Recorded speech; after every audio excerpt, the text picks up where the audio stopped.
la prevenzione di gengiviti nei pazienti che soffrono di bruxismo.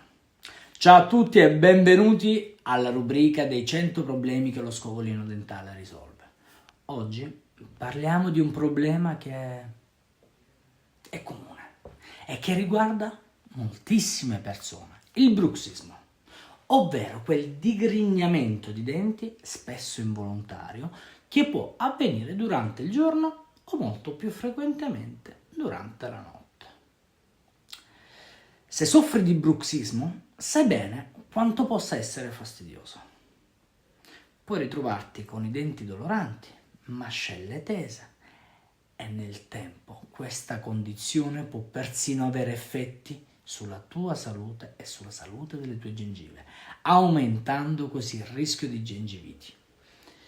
Vediamo insieme perché e come lo scovolino dentale può e fa la differenza per la tua salute orale se soffri di bruxismo. Quindi il bruxismo con la pressione e il continuo attrito sui denti può causare piccoli traumi alle gengive, rendendole più vulnerabili a infiammazioni e infezioni. Il continuo sfregamento tra i denti può favorire la formazione di placca e residui in aree difficili da pulire, aumentando il rischio di gengiviti. Quando la placca si accumula lungo il bordo gengivale, può irritare le gengive e portare a infiammazioni. E qui, proprio qui, entra in gioco lo scovolino dentale. Per chi soffre di bruxismo lo scovolino è uno strumento preziosissimo. Perché? Perché permette di rimuovere la placca e i residui di cibo lì, in quegli spazi tra i denti e lungo le gengive, prevenendo così il rischio di gengiviti.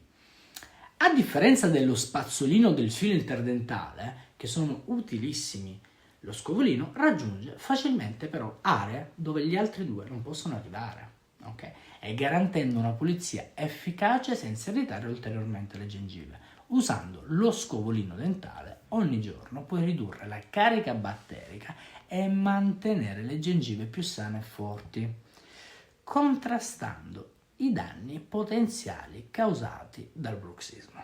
Inoltre, considera di abbinare l'uso dello scovolino a un colluttorio delicato e a controlli regolari dal dentista, che può consigliarti un bite notturno o comunque varie soluzioni indicate e personalizzate su di te per proteggere i denti durante il sonno. Quindi, se soffri di bruxismo e vuoi prevenire le gengiviti, lo scovolino dentale è il tuo alleato. Visita www.scovolinodentale.com per scoprire quale modello è più adatto alle tue esigenze e inizia a prenderti cura delle tue gengive in modo completo. Ciao, al prossimo video.